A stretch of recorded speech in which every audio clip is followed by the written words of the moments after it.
most intense, thrilling, electrifying sport on the planet. Mixed martial arts. You've been looking for the definitive podcast to call your new home to hear everything about it. The search is over. This is the MMAnomaly Show. No filter. Bringing you the hottest MMA breakdowns straight from the heart of the octagon. This show is all about MMA breakdowns. For fans, by fans. We're talking UFC, MMA, and the occasional big boxing match. We'll bring our unique take on how these fights are going to play out and who we think are the best bets. Welcome to the MMAnomaly Show. No filter. And now your hosts, Olin, a.k.a. MMAnomaly, and Emiliano, a.k.a. Jive Turkey Nano.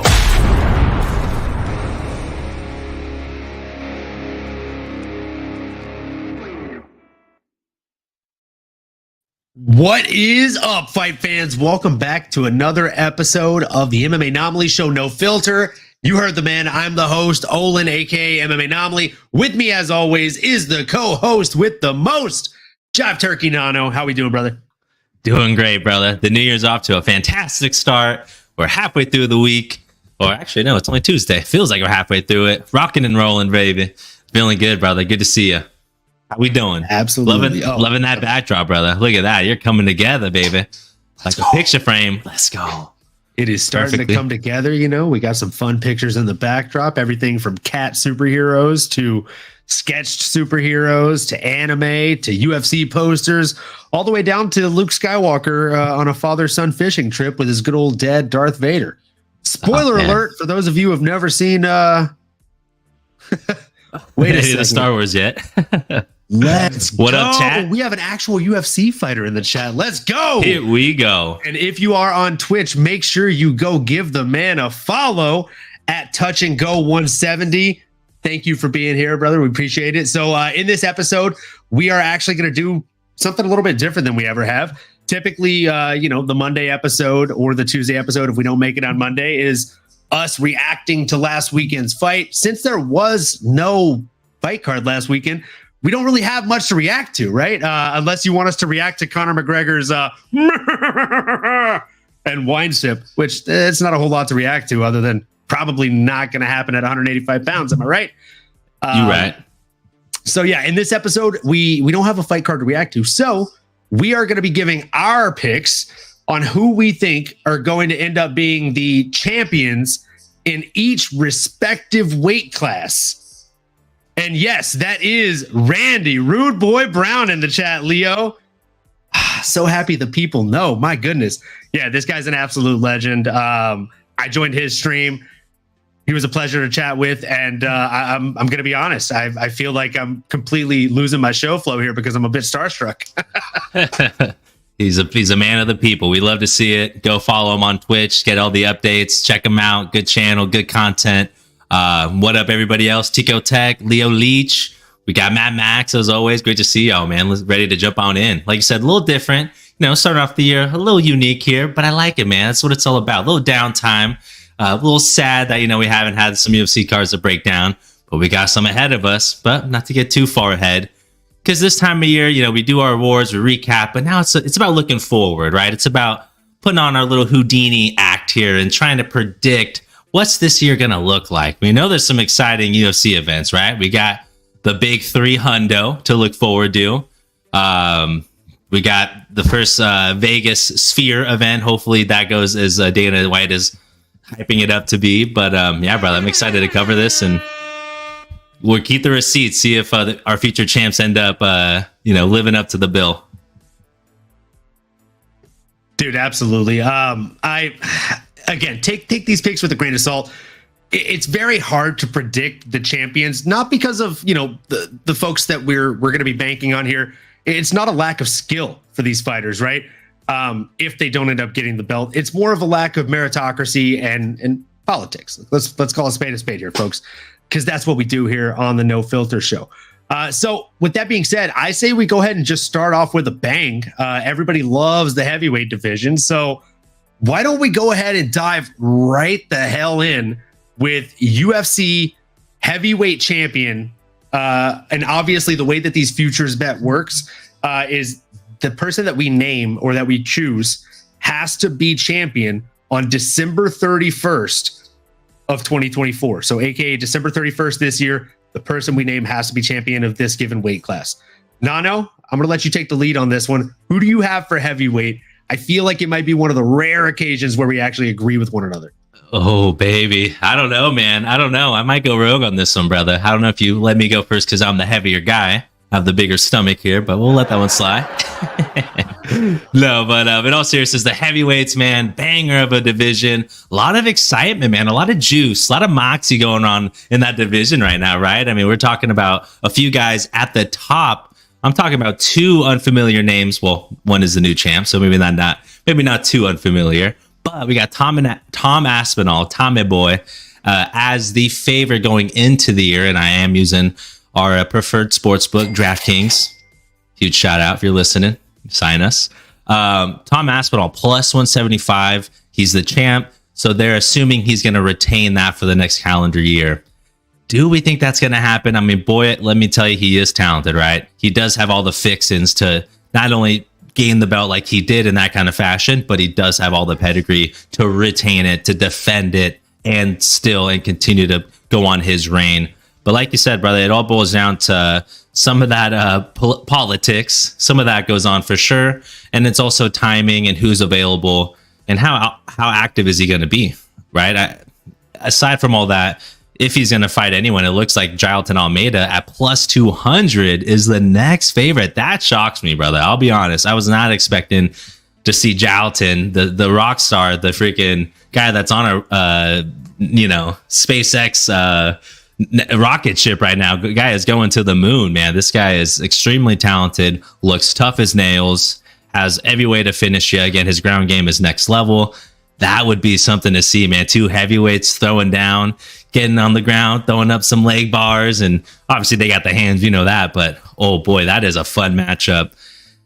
Man, curious to see if they end up making that and who walks away, because I do think no matter what, out of those two fine, badass gentlemen, I do think it's going to boil down to who's going to fight John Jones. I do think he's going to try to fight this year as soon as he's healthy. I think he's going to jump right into a camp, and he's going to try to either go after Tommy, who, hey man, if you're active on social media, you've been seeing John's not liking what Tom Aspinall is saying there as he is holding the interim championship.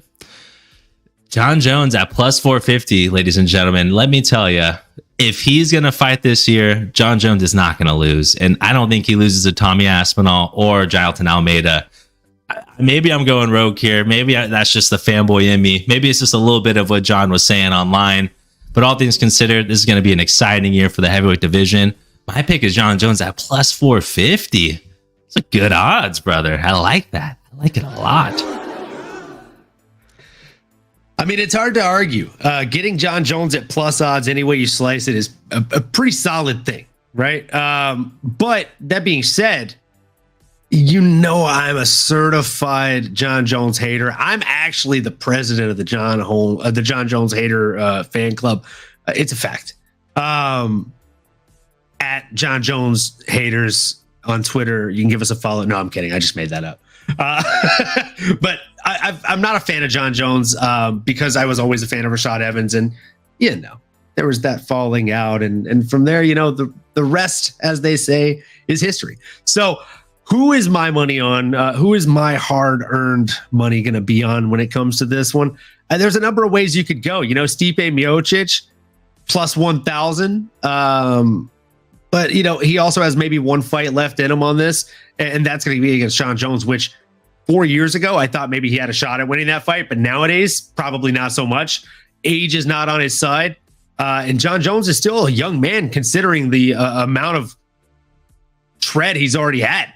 So I gotta go with Tommy Aspinall here. I think even at plus 175, he's the safe bet.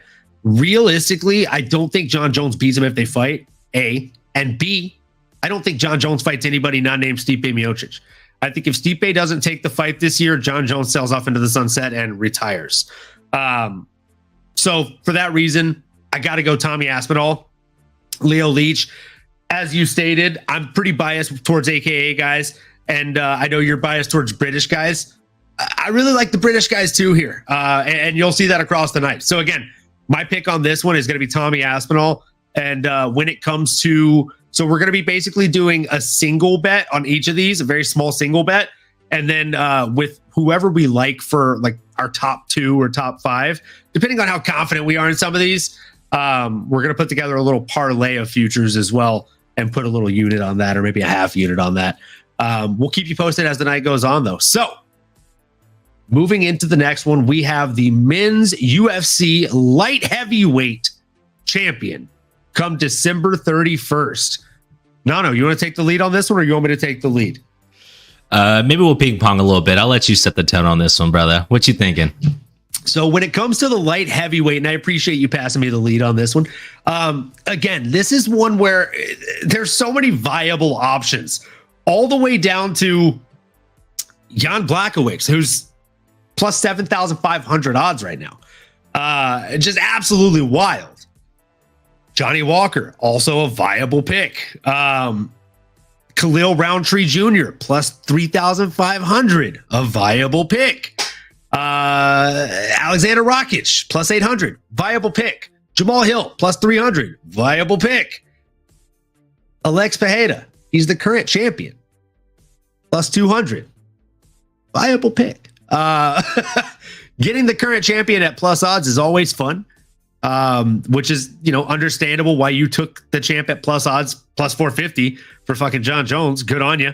But I just can't bring myself to do it because I still think that Alex Pereira is God, I hate to say it out loud, but he's somewhat of a one-trick pony, right? He's got the left hook of death, and he's also got a leg kick that's really nasty. But I mean, you take those things away, and what do you got? A deficiency for takedown defense, I'd say. So realistically, I'm going to do the exact thing that you did. I'm going to go one row down from the left here, take the plus 450, exact same odds you took Johnny Boy at. And I'm going to say Magomed Ankalaev. Magomed Ankalaev, I know he's not he's not the Disney princess. He's not even he's not a valedictorian here. He's not winning any kind of popularity contest.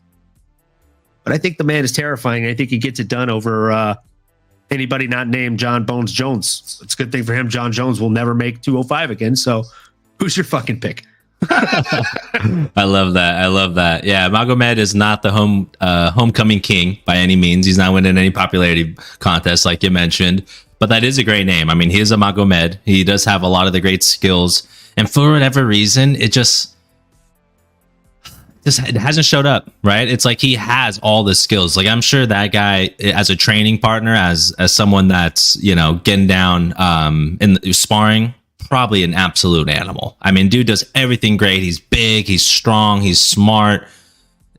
It's something just doesn't click sometimes, right? So I think you're showing your hand a little bit, brother, for our episode tomorrow. Spoiler alert, y'all. I think we know who this man's leaning as he has a tough matchup against Johnny Black Label Walker this upcoming Saturday. That's going to be a big one, right? I think looking at these odds now, boy, let me tell you, if Johnny Walker wins that, he may go up to those plus 4, plus 500 odds. So to get Johnny Walker now, if you're keen on that man, that savage of a human being, that funny individual, the guy that's finally putting it together, the guy that we've talked about maybe almost 5-7 years ago about the next up and coming light heavyweight champion.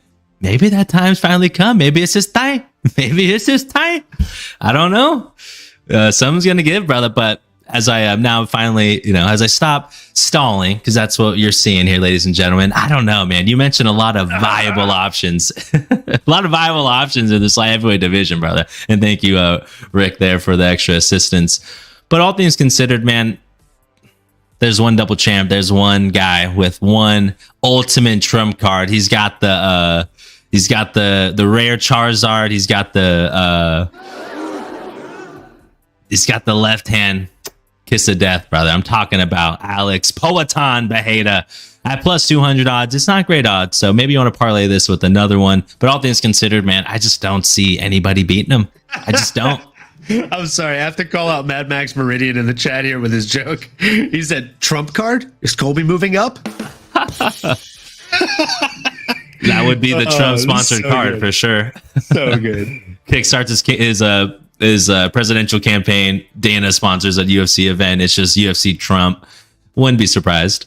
Might happen. But I think you're looking at, right, is Alex going to beat Jamal Hill? And the things Jamal's talking about in regards to, you know, how he's just kind of shows no respect to Alex's kickboxing, to his power, to what he's accomplished thus far. He really writes him off, in my opinion, and talks about just being a pure MMA fighter, where I do see a lot of that. And I think even just in terms of technique, it's not always the most fundamentally sound, doesn't look the prettiest. But Jamal Hill is an individual with a lot of power, someone I have a lot of respect for, someone that you love to watch, someone you want to root for. Seems like a cool dude just to hang out with outside the octagon, maybe blaze one up, you know, spar a little bit, talk some UFC stuff or whatever the hell else he's into, maybe other sports. But yeah, cool guy. But all things considered, I mean, Alex is next level, brother. I mean, that guy, he's proven to be able to go in there, go tit for tat. And Jamal is literally saying, I'm going to go in there and I'm going to try and knock him out. Like, I don't care about anything else. That's not a game you want to play, brother. I'm sorry. Yes, you know, if someone tells you they're going to go climb Mount Everest, I'm like, I'm probably taking the mountain. I mean, that's quite a feat, brother. It's no walk in the park, okay? Can't just get off the couch and say, I'm going to go run a marathon. So you're probably not. You're probably not. It's a pessimistic. Maybe take it 1 mile at a time, you know? Yeah. Slow your roll. Slow your roll. Got to jump into the chat real quick and just point out Drew, Mystic Drew here. Who's ready for the first card without USADA? Steroids are back, baby. Let's go. Juice them up, boys. Folks, take that statement to the bank. USADA has left the chat. Great to see you, Drew. Dropping bombs. Love it. Good to see you as always. And yeah, I mean, whether you're with us for International Fight Week or you're just there for World Series of Poker, either way, we'll see you in Vegas in a handful of months, and we're looking forward to it, brother. Let's go. So, moving down the line, I mean, it sounds like you're going with Poetan there, right? Yes, obviously, absolutely. Can't go any other way, brother. We're not mad at it. So you've got Poetan, I've got Magomed, and when it came to, it's funny because literally we swapped places on the DraftKings layout, at least on the desktop. I picked first, you picked third.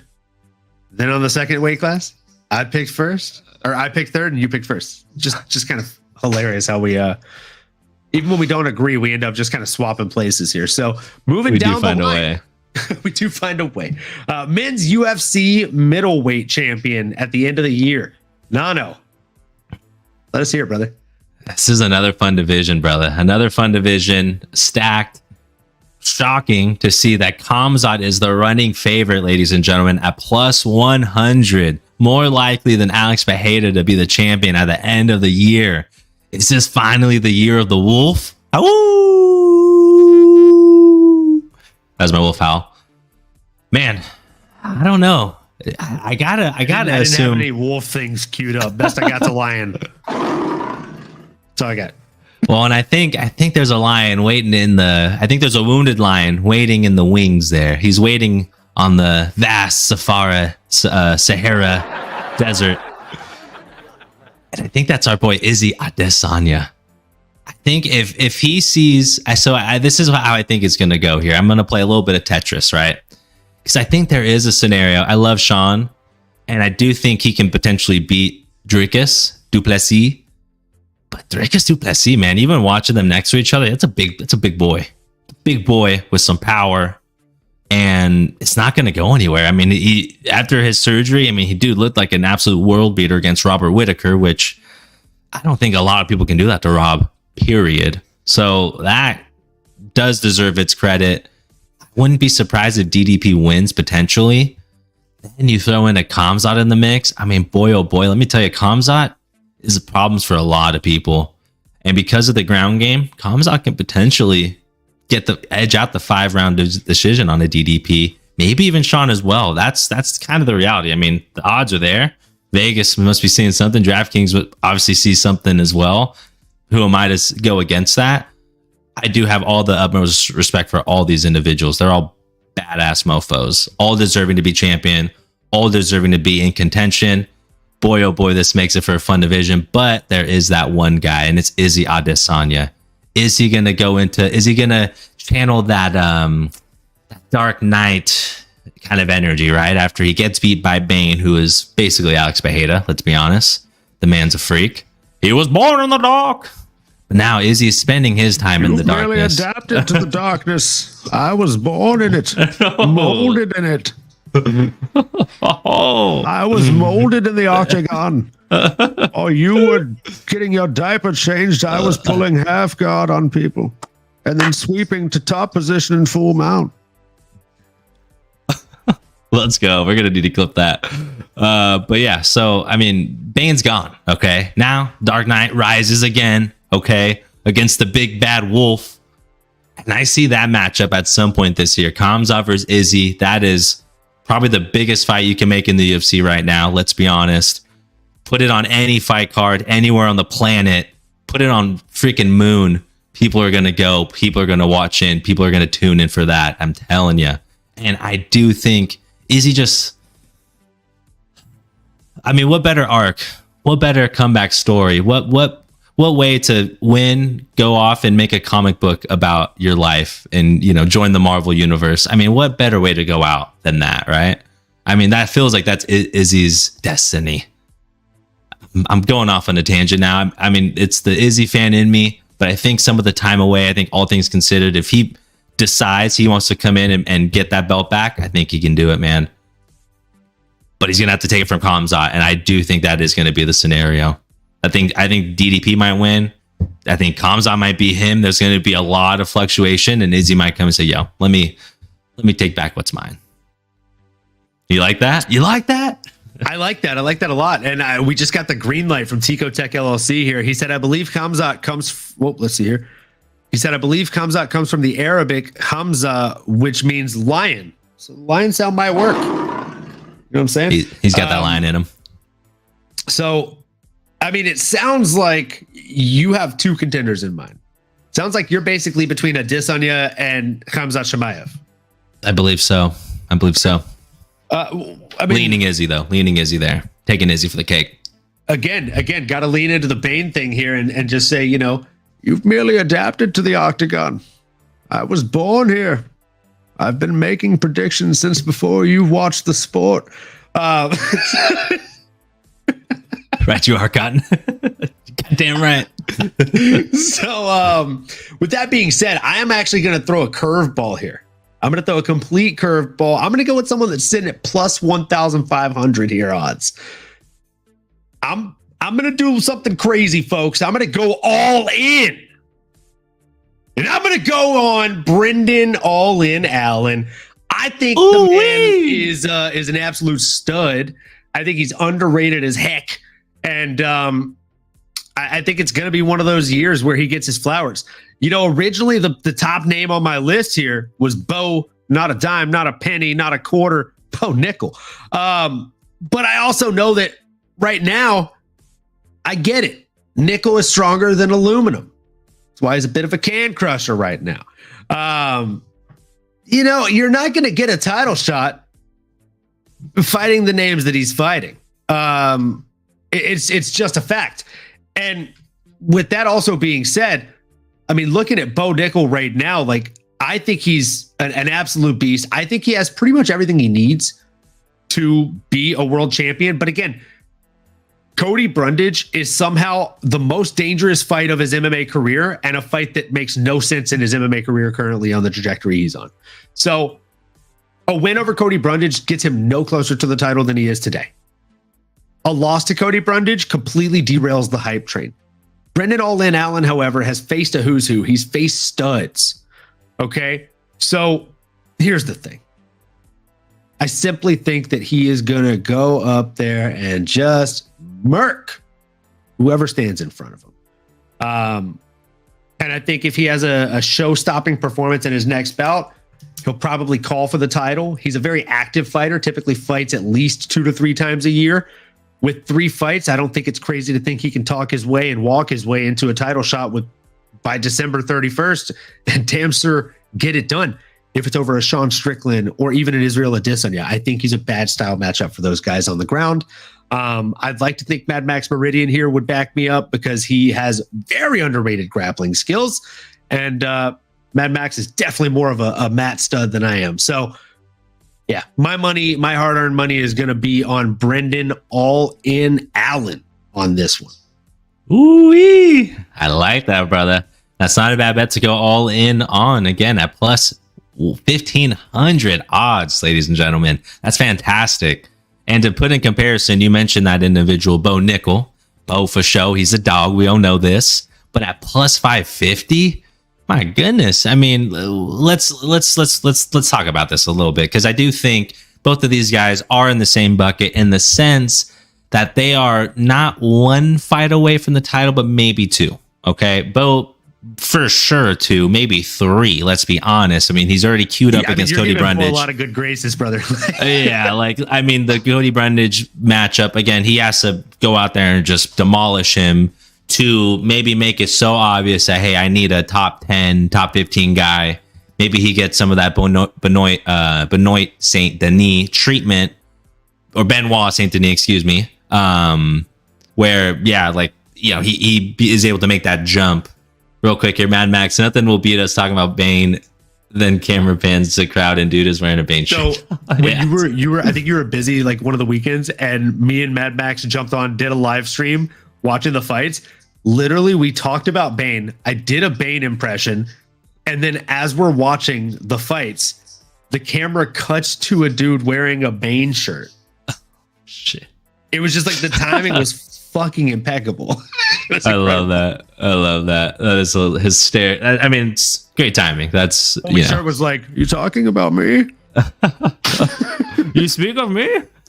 Yeah, I can't do it. I'm having to butcher it as my voice cracks. But yeah, I mean, again, so great odds. I mean, from a you know, betting perspective, might be worth throwing a uni, half a uni at Brendan Allen plus 1,500. Because I do want to say the other thing as well is, hey, if you would have talked about this last year, I mean, Sean Strickland, great example. Someone who's floating around in that top conversation, was a win or 2 away, but answer the bell, right? And if you're ranked 4th, 5th, which, hey, at any point this year, Brendan Allen, I'm certain can make that jump. Bo Nickel, I think it's going to take a little extra push. Maybe some Dana White privilege, but yeah, that means go untouched this upcoming bout, get back in there ASAP, so you can then maybe, like you mentioned, brother, get in that 3rd time a year, which is tough. I mean, this guy's a perfectionist. He's an athlete. I'm sure he's willing to go, coming from that wrestling background, but at this level, you can't just walk into fights. And I think Brendan All-In Allen would take like a a short notice fight over Bo Nickel. I don't see Bo Nickel doing that. Also be a stand-in. He would be far more willing on short notice to be a stand-in and be a backup fighter. Facts. And we've seen in the past 2 years that apparently gets you title fights. Sometimes your best ability is availability, my brother. That's life. That's not just the octagon. So I like where your head's at there. I think that's a good bet. I think if I was going to chase some good odds, Brendan All-In Allen would be where I'd be all in on my DraftKings bet as well, brother. And can we just call a spade here? Thanks for bringing this up, Mad Max Meridian. He said, "I'm not sure about the title, but I think he's a stud. Absolutely. Would love to see Allen against Bo, even though he has the Vettori fight." So 2 things to take away from that. 1, Bo versus Allen, as Philip J. Fry would say in Futurama, shut up and take my money. Like, that's a fucking fight, kids. 2, you're right. Allen is fighting Vettori. Which brings me to my next reasoning behind picking him at plus 1,500 odds. A win over Vettori gets you to a title eliminator shot. A dominant finish over Vettori, who has not been finished by either of the people who've recently held the belt,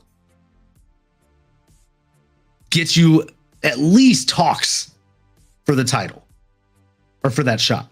So I personally think that if he goes out there and he dominantly beats the man from Mordor himself, then I mean he should be able to talk himself into a title shot here. Moving down the list, we got the men's UFC welterweight belt. Now, this one is one that, I went back and forth on, but I had to go with plus 5,000. Colby Covington, cue up the Kurt Angle music. No, I'm kidding. I couldn't do that. Even if I actually somehow believed it, I couldn't do it. I did have an interesting one on this one, though. People probably aren't going to love it, but it is what it is. I'm going Islam Makhachev at plus 500 here. Yeah. I mean, fun fact. Islam Makhachev, when he first came to AKA and had a spar, the first guy he sparred was a young man that you might have heard of. His nickname's Rocky. He's a UFC fighter, Leon Rocky Edwards. That was the first guy Islam sparred when he came over from Dagestan to AKA. And, Javier literally told him, he's like, watch out for this guy's head kick. And, he shot a double leg on him, and there you go. So I'm sorry, Leo. I know you love Leo. I know you love Leon. I mean, like, you guys almost share a name, right? But I can't get on the wagon. Like, I like Leon Edwards. My pinned tweet is a Leon Edwards edit. But Islam Makhachev is a bad matchup for everyone in that division. And you're giving me plus 500 odds on him when he's talking about going up and trying to take that belt for his own. I got to take that bet. I just got to take that bet, man. I feel like for me, that one's money in the bank. Man, that's crazy. I mean, so you think he's going up? What is Islam going to do? Leo Leach said, dude, what is Islam going to do? I'll tell you what he's going to do. He's going to destroy a man that's bigger than him. Oh, man. I mean, Islam's exactly a big boy, what though. Alexander Volkanovski wanted to do. Yeah. Islam is a big boy. I mean, Islam probably walks around closer to that 170 or similar to those other 170 pounders, I should say. Right. Yeah. But Leon is a big 170 pounder as well. I mean, dude is packed to the gills with muscle, and I don't know where he ends up cutting all the weight, but, boy, oh boy, that is so, man. I think the only thing that, like, not necessarily, I would say if Islam does end up going up, I mean, it's hard to bet against that man. Like, that dude is a savage. He has all the tools. Even if this guy's a little bit bigger, he's not going to be stronger, and he's not going to be more technically sound in most areas. I mean, Islam can get hit. That can happen anywhere with any fighter for that matter. But Leon is a great champion, and he's making himself known in today's day and age. I mean, his story is fantastic. Dude's an absolute beast. Love his moxie, everything he's bringing to the table now. I do think he'll beat Bilal. I mean, I don't think that'll be that hard of work for our boy Leon, as he's kind of already proven the last time they fought before the good old poking in the eye. But, man, I'll tell you what, though, ladies and gentlemen, I mean, Shavkat, it's a motherfucking problem. Okay, that is my guy who, if I'm putting money towards anybody, I think I got to go Shavkat. And my only knock against Islam is that he may not go up. Like Drew said, he may just stay in his division, brother. He may not make that climb just yet. I mean, he's got his hands full, right? I mean, Justin Gaethje's there. What if our boy DP puts away Benoit Saint Denis? Then what? He's got to get a title shot. Is Islam just going to go running from Diamond? No, man. Yeah, I mean, He wouldn't be the first person that ran from Diamond. Let's call a spade a spade. Unless he vacates it. Maybe he vacates it. Yeah. Oh, man. Maybe he looks at like, Khabib already beat him, but no, I don't know, man. There's a lot of juice in that lightweight division. There's a lot of dogs. I like what and Islam said here. Yeah, Sarukian versus Islam rematch would be really nice. We got Mad Max saying Nano gets it. And he also said Leon is huge. It's kind of not talked about as much as it should be. So Leon is huge in a sense that he's very densely compacted muscle. He's very strong for the weight class. That being said, he's only got a 4-inch reach advantage on Islam, who's the weight class lower than him champion. So he's not supremely long. He doesn't have the John Jones effect going for him, but he is big and he's built like just like an upside down triangle, right? Like he's a fucking monster of a man. But here's the thing. Islam isn't the only name on the tip of my tongue. He's just one of my wild card picks, right? Like I love Islam, and I think if he does go up, it's his for the taking.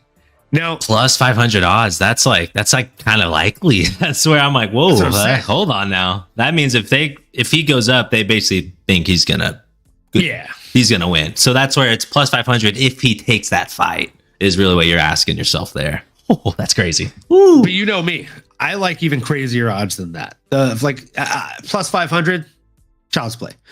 Elementary, my dear Watson. Instead, I'd rather go a little bit higher. I'd rather go add 3,000 to that or something like that. I don't know. Maybe go a little JDM action. I think Jack Della Maddalena is an absolute stud. He's an absolute star. And I think, if he's able to get past our guy, Randy Rude Boy Brown, he's probably fucking championship material, folks. That being said, Randy Brown was doing everything right in that fight, and it only took a half second of a mistake for JDM to capitalize on it. I think he could probably do the same to anybody that stands inside of that octagon. Well, he's got to get through my boy Gilbert Torino Burns, man. That guy's no joke, brother. I love Gilbert Burns. It's hard for me to ever bet against him. Let me ask you this. I love that you brought that up because that is his next fight. And that's a great point. It's a very valid point. So let me say this to you. Hamzat Chimaev, he's someone that is now very talked about for title shot at the very least, right?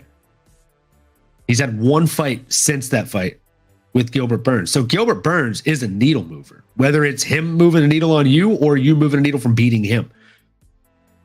Now, Hamzat went the distance with him and got all this praise as a warrior. If JDM goes out there and beats him, like stunningly beats him, come on. You gotta put some respect on this guy's name, and you gotta put him in title contention. At the very least, a win over Gilbert Burns, a stunning win, gets him a number one contender shot. And then after that number one contender shot, boom. He's able to jump right on into the championship fights. So I don't know, man. For me, I truly feel like he could be the way to go. I'm going to sprinkle a little bit on Jack Della Maddalena here, and I'm going to sprinkle a little bit on Islam Makhachev here. The same way that in the last one, you sprinkled a little bit on Adesanya and Hamzat. Got to. I like it, brother. Spread the wealth, baby. That's not a bad idea. JDM is an absolute savage. Yeah. Gilbert Burns is a dog. I mean, that'd be a huge statement. I'm telling you. The thing with JDM is, hey, can he grapple with some of these dogs, right? I mean, there's a Shavkat in front of him. Bilal's right there. What's going to happen with him next? I mean, Sean Brady's plus 1,100. I mean, Ian Gary's still sitting around the wing. I mean, there's a lot of names in this division right now. So, like we talked about, it's all timing. Health, right? Who's getting injured or not? Who can be active this year and who can make it to the end to be within arm's reach of that title or contention. It's going to be exciting to watch. It's an arms race, man. There's a lot of dogs in this race too, so can't wait. Absolutely. Shavkat versus Brady would definitely be a fun fight. So I understand why you'd want to keep asking for that one, Mad Max. And also, I mean, JDM versus Shavkat. Oh God, just injected into my veins. Yeah, Shavkat's line him up with anybody, brother. I mean, but I mean, like people, it's a perfect thing because people keep saying like, well, Shavkat keeps getting these, these strikers, but like, what happens if you give him a striker that's stronger than him and not like on the other end of the age spectrum? Give him JDM. He answers both those questions. People keep asking what happens when JDM fights a really elite grappler. I'd say Shavkat is a pretty fucking elite grappler. So again, we kill two birds with one stone with this one, folks. Inject it into my veins. Oh boy, I know it. I can't wait. And I wonder what you do with if you're Ian Machado Gary, right? What do you do? I guess Vicente Luque supposedly didn't want to book it again or something, or I think that's honestly, what Dana White said. So what do you do? I mean, if I'm Ian Machado Gary, I probably ask my wife to see what she says. I should probably read that book. I think it's in chapter 9 of Wags or whatever it is. Hags. Wagging it out. Wagging it out, baby. That's it. These are just jokes and gags, y'all. Jokes and gags. Moving into the men's lightweight division here in the UFC. I mean, there's a lot of ways we could go here. I'm not even gonna do a long-winded one. I'm just gonna let you take the reins on this one.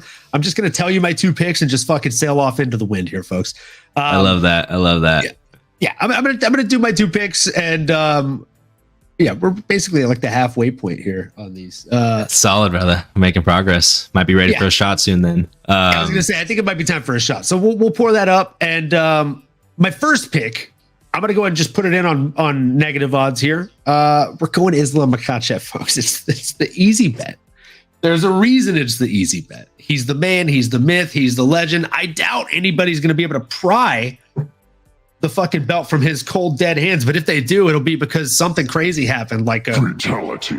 And if that happens, you can bet your sweet ass it's probably going to be the same guy that gets a said fatality on, I don't know, a fight that got announced for UFC 299 just recently. And you know I'm talking about my guy. You know I'm talking about Dustin Poirier. I love where your head's at, Drew. I really do, Mystic Drew. He says Justin Gaethje will be the lightweight champ. I love that. And if you really, truly believe it, I think you should put $100 on it because that's plus 500 odds. And that would be a fun day for you, December 31st, right after Christmas. But that being said, I think he obviously rubbed somebody the wrong way, or else maybe he would be getting a title contender shot against Charles Oliveira or something. But instead, Arman Sarukian is.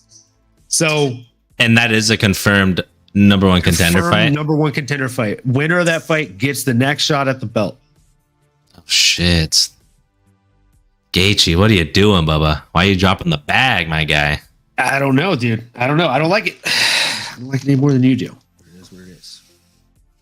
I wonder what he's thinking because he's 35. He knows that.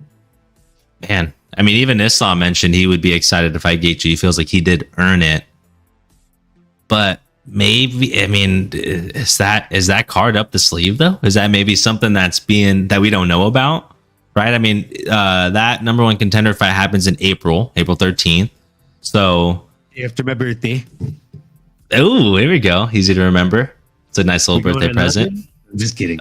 London, mate. Absolutely.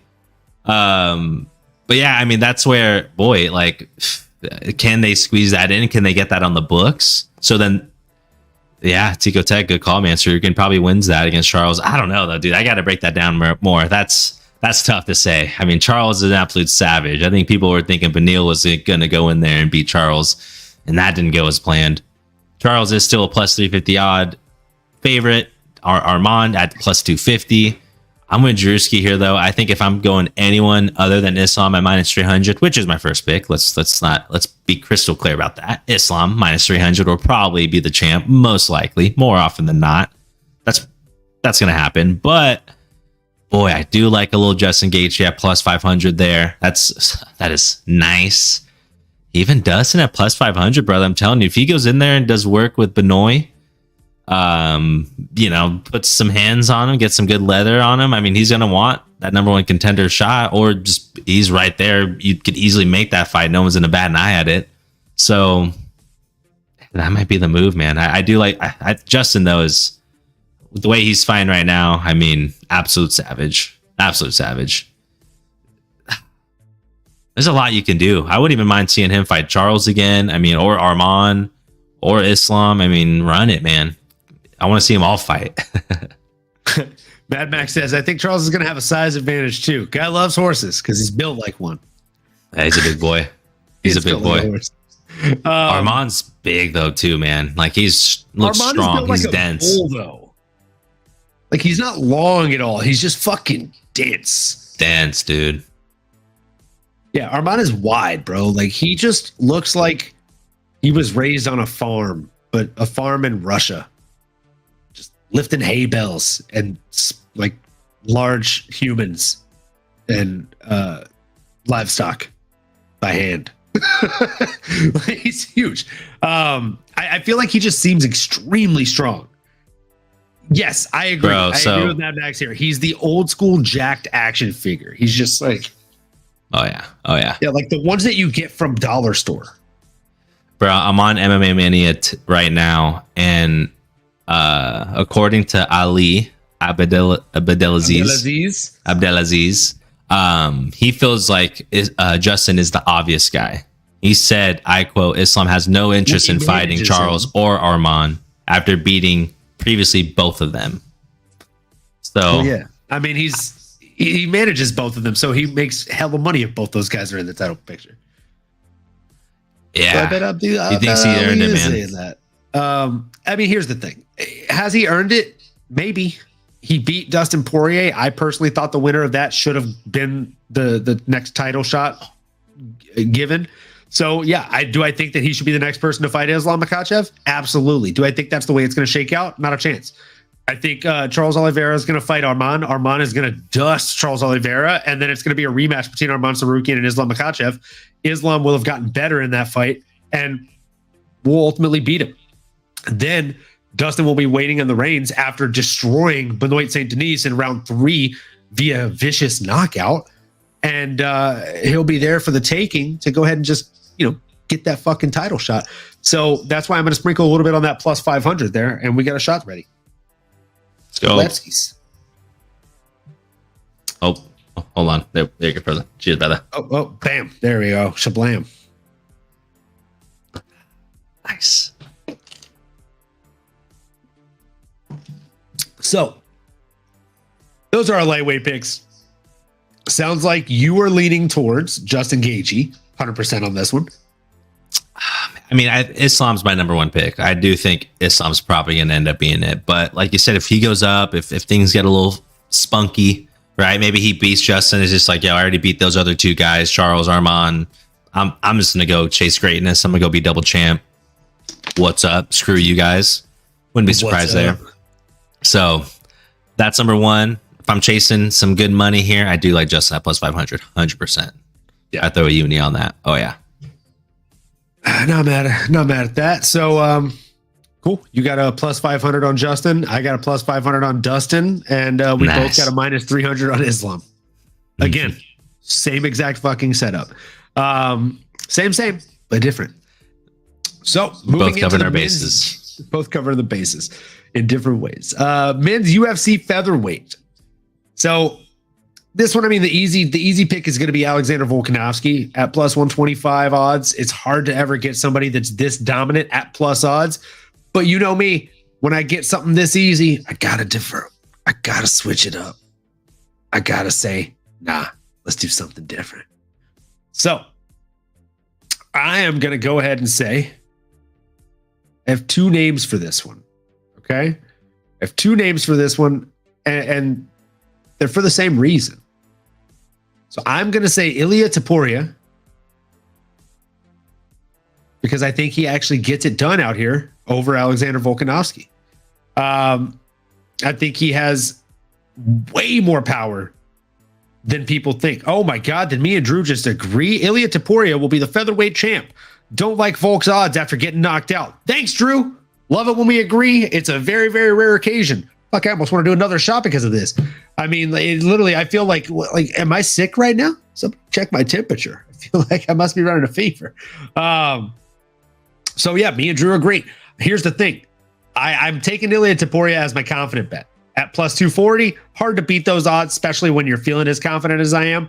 And he's plus odds. Woo-hoo, baby, sign me up. Plus 240 all fucking day. I'm taking Ilia.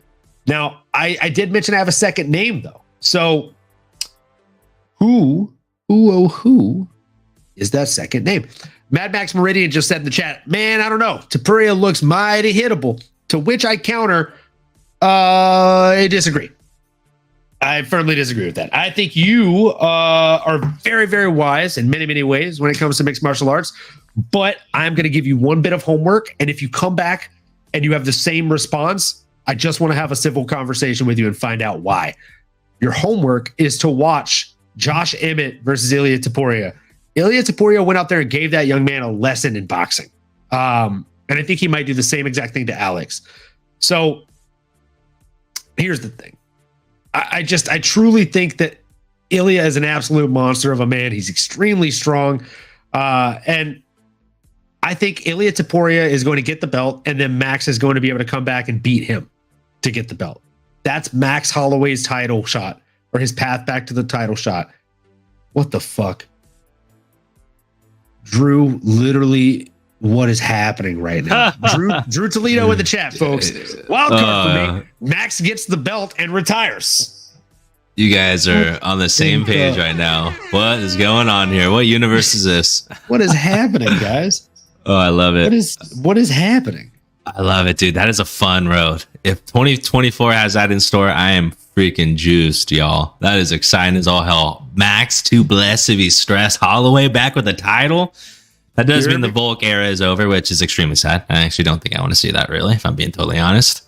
Man, I mean, are we really just passing up Volk like that? Is he no longer that guy? Are we all that nervous? Who mentioned he was nervous about him after that knockout? Drewski, my brother. I mean, we're talking about the greatest pound for pound. We're talking about someone that played rugby. Okay, someone that had 200 pounds. Someone that's fought in like 4 or 5 different weight classes. Hey, man, you know, sticks and stones may break our bones, but losses never keep us down, y'all. I just made that up. Didn't make sense, but let it resonate a little bit. That got knocked out. I mean, I think most people will get hurt by Islam Makhachev, okay? 145, 155, probably 170 as well, okay?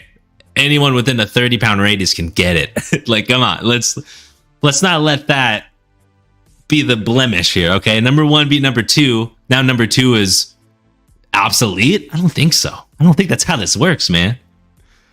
I still think Volk's the guy. I'm just gonna have to put an end to all this. I'm putting an end to this obituary. I am ending this eulogy. I am no longer digging this grave that we are putting Volkanovski in, y'all. I can't stand for it. Won't do it. Can't have it. Won't accept it. I'm going down swinging. I'm keeping Volk. I put 2 unis just to let y'all know I'm backing my boy. I'll do a shoey at the end of the year too. Mark my words. Mark my words. The receipts have been said. I will do a shoey if Volk is the champ. And if Izzy's the champ, I will do double shoeys. Double shoeys, y'all. You heard it here first. Probably a new pair of shoes or wash them or something, but oh man. And I will say Ilya, like, to the point of just from a boxing from a stand-up perspective, dude is very technically sound. Dude is very clean. He does tend to kind of do what I would consider, like, from baseball analogies. He tends to throw the walk-off punch. He tends to hit you at times, and if he knows he hurt you, maybe he'll drop his hands. Maybe he kind of walks off or gets a little cocky or kind of knows that, oh, I got you hurt, right? Those walk-off punches aren't ideal. Can leave you exposed, especially if you have someone that's not going to go away, someone that is really good in spacing, someone that is going to take your best 1 or 2 and he's going to land his, someone like a Volkanovski. But like you mentioned too, brother, I mean, Max Holloway, when it comes to being willing to stay in the pocket, go to war, I mean, Max Holloway's been in there with not only Volkanovski for almost an hour, but, well, I think over an hour, actually. They fought like, 3 or 4 times. But Dustin Poirier, Conor McGregor, like, Max Holloway has been in there with the who's who's, and he's only 32 years old. Like, you can argue maybe I'd say he's still in his prime, not freshly there, right? You know, maybe the Max before the before the Volkanovski series, excuse me. That was probably prime Max that we've seen, but Max can get back to that point, brother. To your point, I mean, Max versus Ilya would be an absolute boxing delight. Would love to see how they counter each other, how they, you know, pick up their reads and things like that. Ilya, again, I think just boxing perspective is usually pretty clean. Tends to get his hands back up, but he'll kind of do the walk off. He'll get that one big looping, you know, hook or 2 going. I guess it just feels like once he starts to get going, it's slow. He's not throwing fast combinations. Everything's heavy, but it leaves a little room for some counters or a short hook or an elbow.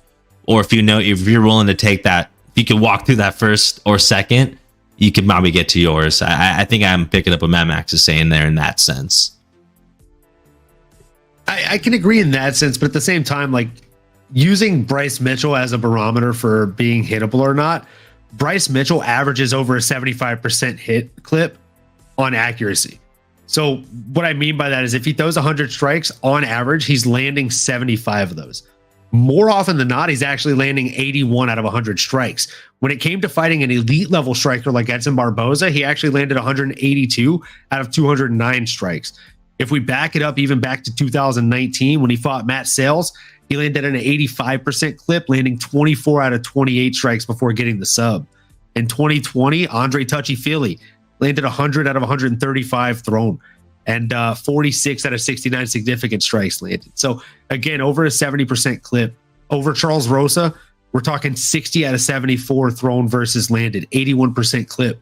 So Bryce typically has a very, very strong striking accuracy percentage. Topuria is an elite level boxer who leaves himself open to leg kicks and a lot of other things, if I'm being honest. Like, he doesn't have the greatest defense in the world, but his power and his entries for his boxing are something to behold. So I definitely agree, Mad Max. He was ground and pounding a lot of those people, but even on the stand-up, his striking accuracy on the standing exchanges was pretty solid, in my opinion. He's able to pick shots and land because he's long and lanky. Kind of in the way that Aljamain Sterling is, right? Like when Aljamain strikes, if you go watch the first Peter Yan versus Aljamain Sterling fight, I wouldn't tell you that many people, like if you ask 10 people to watch that fight, they probably wouldn't tell you, like maybe 8 out of 10 of them would say, oh, Aljamain was losing the fight. But he was outlanding him. He was piecing him up for the most part up until it looked like he was starting to gas out, right? And then obviously the illegal knee and all that stuff. But again, I just don't think that using certain fighters like Bryce Mitchell as a barometer for someone being hittable is necessarily fair. I do agree with you, though, to make the long story short, when I say that Ilia Topuria is hittable. He leaves his head on the center line. We saw it against Jai Herbert, who has like the best, worst nickname in the world. What is it? The Black Country Banger. Jai, the Black Country Banger Herbert. So yeah, I'm going to agree with you. He's very hittable. He leaves his head on the center line very often, more often than not. Yeah, I feel like he was getting his stuff rocked in the first round in that fight, but then he came back and won. I personally see this fight going very similarly to the way that fight went actually against Jai Herbert, the Black Country Banger. I think that our guy Alex is going to come out very, very strong against Ilia Topuria in the first round. But then I think as our guy downloads data, he's not the most defensive fighter, but I do think that he downloads data during the fights and adapts offensively and finds holes and openings. And if you pair that fight IQ and that ability with his power that he brings to these exchanges, he's a very formidable foe. And I'm kind of with Drew on this one. I feel like maybe Alex isn't in the best headspace for this one. Well, yeah, and you know, we can cast our judgments or try to poke holes on Ilia Topuria, but the dude is undefeated. I mean, the guy's, no blemishes to his record thus far. Also doesn't know what even sniffing a victory smells like. And there's something to that when you're at that age, the ripe age of 26 years old, as many of y'all may know, or if you're feeling younger, then you know exactly what it is, in the sense that you feel invincible, right? 26, you're undefeated, you're the number 2 ranked guy, you're going to be fighting for the title. I mean, you got to be on top of the world, right? You're putting Spain on your back, pretty good looking guy, getting some GQ deals, whatever you're doing.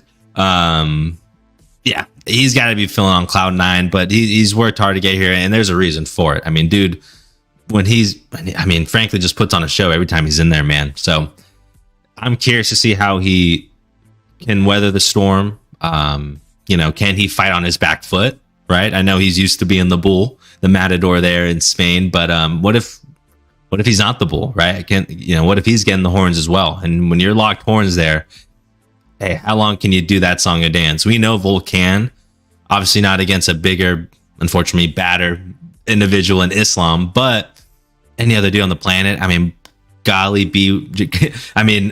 want to cuss here, but God damn it, like, how do you bet against Islam Volkanovski, brother? Like, or why do I keep saying Islam? Alexander Volkanovski. I'm all over the place. I gotta take a step back here. So bad he took his name because it's his daddy. I'm gonna pour up another shot. I'm a little too stiff. I think Volkanovski here, the fucking feather bantamweight champion of the world. It's like Vegeta and Goku fusion. Little. That's the true best fighter, Islam Volkanovski. Alexander Makachev. Alexander Makachevsky. Defender Islam of Xander. Russian New Zealand pride. I love it. But yeah, man, I mean, it's a fun division. There's a lot of great fights to be had here. It's going to be a fun year. We got Yair Rodriguez versus Brian Ortega. That's going to be a fun one in Mexico. Some implications there. You know, Yair is someone to be messed with, man. Someone you always want to root for. Someone that's always in the conversation. Even Aljo's making his debut. What if he goes out there and makes some splashes? I'm both excited and concerned about Aljo. I'm curious. I'm curious. Like I've been an Aljo fan for years. How's he gonna like hold that weight? What's his approach gonna be? You know, striking wise and everything. Like, how's he gonna, come out there? It's gonna go for him the same exact way it went for Conor McGregor, where like he'll have one or two really stunning performances at the weight class, but then after that, it's really just gonna plateau out. We're gonna realize a lot of what made him. Like, I mean, don't get me wrong. He's an extremely special athlete. His skills on the grappling front are just next level. I personally find myself enjoying watching his scrambles more than I enjoy watching most other fighters scrambles, for example. So I know that what he brings to the table is, lo and behold, like a very, very high caliber. But I feel like he is big for the weight class he's in and small for 45, which exactly what Tico Tech LLC just said. He said Aljo is so small for 45. I agree. I don't think he's a big stylistic. I don't think he's a big sizable guy for the weight class. And it's kind of like Conor McGregor. Like, Conor's not a big 155er, in my opinion. Well, nowadays he is. Oh, God. Yeah. When he did fight, he wasn't. He's down with the thickness. But yeah, when he first started fighting at 155. When he fought Eddie, yeah. Yeah, he just looked like a very slightly thicker Conor McGregor that we were used to seeing at featherweight. He looked like a Conor McGregor that was not necessarily big and menacing and heavy. He just looked like a less depleted version of himself. So yeah, a little more filled out. With that, it's tough because Aljo cut a lot of weight, but I don't feel like Aljo cut as much weight as Conor did. Aljo's a big guy, man. I think we're maybe underestimating a little bit. I mean, I think he is going to be strong in terms of his wrestling and what he likes to do. I just don't know if he can stand with a lot of these individuals in this weight class. Like, that's where, if you're getting older, you're 34 now, Sugar Sean O'Malley just KO'd you. Like, what is Illy going to do if he puts hands on you? What is Max going to do when he hits you 50 times around? I mean, what is Arnold Allen going to do to you if he just starts pulverizing you? I mean, that guy's he's a landslide coming at you, brother. My God. That's like you stole his lunch money or something, brother. Stiff arm and starts hitting you like fucking Chuck Liddell used to with those blitzes. Rock'em sock'em robots, as Kenny Floyd would like to say here. It's rock'em sock'em robots. Rock'em sock'em robots. Yeah, man. Yeah. So that is the big question mark, but exciting, man. Each division has some narratives, man. They have their own little stories to tell, man. I'm excited. Absolutely. Same. I agree with Tico Tech LLC here. He might kind of be like Kevin Lee here. Too big for 55, too small for 70. Maybe he's too big for 35, too small for 45. But honestly, I'm hopeful that 45 is going to be a good division for him, because the grappling advantages that he brought at 135 were, again, in my humble opinion, I don't want to say largely negated, but at the very least, they were somewhat negated solely due to how advanced everybody else's grappling game is, for the most part, that he has to face at those divisions. We saw what happens when he faced someone who maybe wasn't up to par on the grappling game in Corey Sandhagen, and he got the very, very quick submission over him. So I don't know, hell, maybe he comes out there and looks like fucking Hoist Gracie against these guys and just starts subbing people. But time will tell as he gets down to the 145-pound division. Did you pour up your other shot that you wanted to do here? Absolutely, brother. You ready? Thank you for the reminder. Oh, brother. Cheers, y'all. Thank. Thanks, y'all, for staying tuned, or for just tuning in, or for maybe stumbling across this. Either way, appreciate y'all. We appreciate you spending the time with us on a Tuesday night. Going up on a Tuesday. Great song. Got your girl going up and she choosing. So the song says going up, but in this case, we are going down, and we are going down to bantamweight now, because it's time to choose a champ. Probably one of the easiest choices I've had on this entire episode when it comes to choices to make. I'll be honest with you. Whoa. Yeah, I mean, I felt like this one was super easy. There's no other name on the tip of my tongue other than Said Nurmagomedov at plus 15,000. No, I'm absolutely kidding. I was like, jeez. No, I'm fucking kidding, bro. It's like fucking 20 rows down. What the fuck? I literally just like scrolled down to the unreasonable and pulled the name out of my asshole. Oh, you said Saeed. I thought you said Umar. I'm like, okay. No. The Umar would be far more reasonable. Like Umar, it could be, but Umar still has time where I think they're going to make him wait. I'm going with the same name here as Tico Tech. Going Merab. Oh boy. But I also like what Drew said. Umar Nurmagomedov, ladies and gentlemen. That was the best, worst Joe Rogan slip in the history of Joe Rogan slips. I'm gonna say Merab Dvalishvili, champion of 2024, and then I'm gonna go Umar Nurmagomedov, champion 2025. Wow. Houdini going 2 years out now. Okay. Tell me about Merab. What do you? Is he just too much to deal with? I mean, is it the 49 takedowns? 49 takedowns in one fight, or takedowns attempted in one fight? The guy's just an absolute beast. I mean, honestly, unless you are a frozen river, I don't think you can beat Merab Dvalishvili. And I mean, of course, those of you who know, real ones know, as they say, Merab tried to dive headfirst into a frozen river and it like cracked his skull. He had to get stitches. Then he went back with his pair of boxing gloves and he punched the river after he got stitches. Dude's an absolute psychopath. No, the reason I'm saying Merab is because he's lined up for a champ shot here. There's no story for Umar versus Sean O'Malley, and they'll likely slow roll Umar. I don't think that they'll give him the title shot this year, but I just think he doesn't fight Umar this year, and as a result, Merab Dvalishvili beats everybody not named Umar Nurmagomedov. I love that. So I think that for that reason, I'm out, dog, as they say on Shark Tank. Merab Dvalishvili, man. Okay.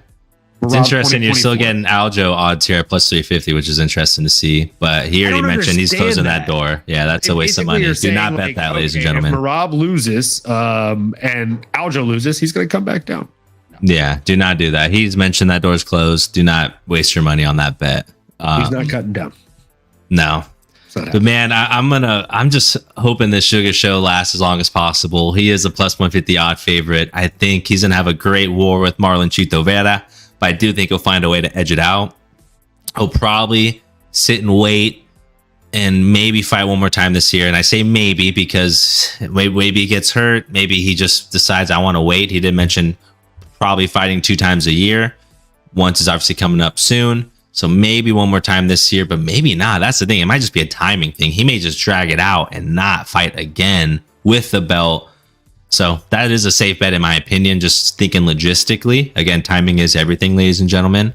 Let's see when he's actually queued up to fight here, because if it's not for another month or two, I mean, yeah, I see him potentially waiting to for that next matchup. One, to favor him, but also why rush it, right? If you're Sugar. I'm trying to think, what date is that matchup? Because he was on, is it 299? Is that where he's queued up? So March 9th. Okay. Yeah. I mean, there's a good chance he may fight one more time this year. So that is something to keep in mind, ladies and gentlemen. But I do like your thoughts around Merab versus Henry. That is a potential number one contender matchup. Sugar obviously has his beef with Merab and Henry. There's actually both narratives around both those fighters. So the story is definitely there. And you got to assume that Merab's going to make mincemeat of our boy Henry Cejudo. I mean, obviously, Aljo was able to get the better of him, but Merab is just a little more explosive, a little more, I guess, one-dimensional, or just more willing to... He's a machine. I mean, willing to get after it 49 times in a fight is absolutely insane. So I think he's going to win, but this is where I think I'm going to go off the reservoir a little bit here. Now, stick with me. Stick with me now. Merab wins, right? He'll probably call out Sugar Sean. I don't think he gets that right away because there is one other individual that needs to be in the contention conversation.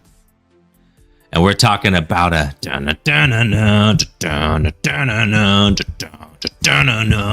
off to never land. The Sandman's coming in to steal the show 24. It's his year. Corey Sandhagen is the Pokemon. Off to never land. Corey Sandhagen. Sandman Sandhagen, brother. How are we not talking about this guy? He's in the conversation. I think he goes and fights Merab. I think he channels his Jorge Masvidal moment. He knows what Merab's going to try to do. He's going to try to sniff his crotch 50 times in 25 minutes. He's going to run out there and throw some knees or some feet or some elbows. He's going to knee him right there. And I think he's going to knock him out. Crazy. Stick with me, though. We've seen crazier things happen, y'all. I think Corey Sandhagen is deserving of a title shot. He's going to have to go through hell. He's going to have to beat the fucking Juggernaut. But maybe he's Deadpool. Maybe he's able to do it. I don't know, brother. What you think? I think you're a little bit crazy, man. No, I mean, I'm not mad about it. I'm not mad about it. So basically, it sounds like you're leaning towards the Sandman, Corey Sandhagen. Sugar and Sandhagen. That's where my money's going this year. All right. Little sugar, little sand, baby. Little sugar, little sand. Little sugar, little sand. Oh man, I'm not mad at it. I'm definitely not mad at it. I am. You may not agree, but you're not mad at it. I don't agree. I definitely don't agree, but I'm not mad at it. I'll take it. It's tough. It's gonna be tough for Sandhagen to get past Umair or Merab. That's the thing. Umair there too. Oof. Yeah. He's sitting around, lingering. It's gonna be tough, man. I think it's gonna be tough. The other name that I have here, because I can't just go one. If you're going 2 on this one, I'll go ahead and go 2 on this one. I'll go Merab and I'll go Chito Vera at plus 1,000 odds. It's hard not to because he's going to win the belt in literally just a couple months. Dude, that's it. You watch your mouth. You watch your mouth. I'm just telling you what I think, bro. I think Chito's going to win it. He's beat him before. Can happen. I mean, I Chito's saw a tough guy, Fight man. Week last year, and he was so high. I don't know if he feels pain, bro. Sugar he walks around with his little he was vape for sure bag or whatever, or something. Probably that. We took a picture with him, and he was actually along the same picture panel was Pedro Munoz. They're standing next to each other. No idea they were going to fight each other a few months later, obviously. Right. But at random, like we look up and we're like, dude, Chito looks pretty gone right now. And then we look down and like we finish our drink and we look up not even 2 minutes later and all the rest of them are still there taking pictures with the fans and Chito's nowhere to be seen. And we're just like, where did he go? Like he fucking just ninja'd out of the way. Houdini'd himself out of there. But yeah, I think he's going to do the same thing into a belt. I think he's going to Houdini himself into the belt. I think he's going to get it done. It's fair. Drew said Dana White went on IG Live about 20 minutes ago. We get more 300 announcements tomorrow. Let's go. Yes. Love Inject it right into my veins, baby. Thanks, Drew, for the update. Thanks, Drew, for the update. We appreciate it. Drew Schefter over here said Chito has already beat the current champion. Yes, he has. And he will. Right, you are, Cotton. So, right, you are. Easy money here. Plus 1,000 odds on Chito Vera. And you already know my other one's going to be Merab the Machine, Dvalishvili. Now, Nano, I'm going to let you take the lead on this next one here because it's your turn as we're popcorning back and forth. Popcorn. Men's UFC flyweight. My guy. Oh, This is a fun division, man. This is a fun division. And I think I probably have a little bit of recency bias because we just saw the champion display his dominance over my boy Brandon Royval.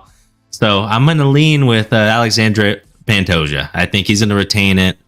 The dark horse for me is Brandon Moreno. That's the only other person I'd possibly put any other money on because that's my guy. Okay, Viva Mexico, si se puede. I'm a huge fan of him. I'd love to see him have that chance. He's always one fight away, so it is very likely to happen. He's always willing to be the backup fighter or, like we talked about, being available. So Brandon Moreno's always right there within striking distance. There are some tough guys, though, right? And Amir Albazi at plus 400. Muhammad Mokaev making his a jump here at plus 800. Man, I mean, interested, but no. I think as I look down that list, it just feels like Alexandre at this point is the guy. I think it's his reign at this point. I'm quickly going to look how old he is because 33. He might stick around for a little while. Yeah, I think he's going to be around for a little bit. That's my pick. Brandon's my second. Tico Tech LLC here. Is Drew the guy who said, I want to oil you up in Dana's live? To which Drew responded, I'm already banned, sadly. Oh, I love our chat. It's the best. So with that being said, I'm going to go ahead and just outright agree with you. I think Alessandro Pantoja is the safest bet here as far as flyweights go. But you know me. There ain't nothing about your boy that yells safe. All right. So we're going to be a little bit dangerous. We're going to go plus 400. I'm going to go with the Prince. I'm going to go with Amir Albazi. I think of all the people outside of the championship kind of reign here that have not touched gold yet, I think he's probably the guy. Outside of that, if you really, really want me to kind of throw something down, maybe Muhammad Mokaev at plus 800. I don't hate that, but it's also super far-fetched. So, yeah. Let's see what Drew Toledo said, because I think we're actually hive minding again here. Might not be this year, but watch out for Tatsuro Taira. Just broke into the top 15 and can beat you standing or on the ground. If he was top 9 already, I would probably put him for my 2024 futures. But he also seems like someone that is weary of the Icarus effect and taking a slow roll route to the top. Very, very smart. We have been high on Tatsuro Taira on this channel for a while. I'm pretty sure you and me have watched him fight a couple times in my living room, Drew. So you already know I'm riding that fucking train. I've been riding that train since before other people have been riding that train. And I know me and Drew have both been on it. And so is the co-host here, Nano. I mean, he would be chasing history if that were the case, because he would be 23 years old. He's 23 years old now, I should say.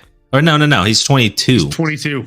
So he'll be 23 next year. Yeah. And that's how old the GOAT, John Jones was. So, you're talking about greatness now, Drewski. I'd love to see it. About it.